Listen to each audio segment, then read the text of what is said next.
আসসালামু আলাইকুম রহমতুল্লাহ। অনেকেই একটি প্রশ্ন করে বারবার যে খতিয়ান কত প্রকার এবং কি কি। তো আজকে আমরা আলোচনা করব আসলে খতিয়ান কত প্রকার। খতিয়ান মূলত 4 ধরনের রয়েছে। যেমন ধরুন সিএস খতিয়ান, এসএ খতিয়ান, আরএস খতিয়ান, ডিএস খতিয়ান। সিএস খতিয়ানকে আবার ইংরেজিতে বলে সিএস খতিয়ান, এসএ খতিয়ানকে আবার ইংরেজিতে বলে এসএ খতিয়ান, আরএস খতিয়ানকে আবার ইংরেজিতে বলে আরএস খতিয়ান, বিএস খতিয়ানকে ইংরেজিতে বিএস খতিয়ান বলে। আবার এগুলোকে বাংলায়ও সিএস, এসএ, আরএস, বিএস এইভাবেই বলে।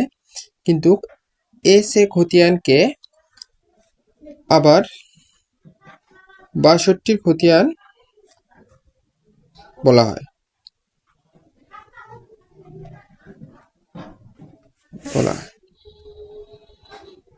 ধন্যবাদ।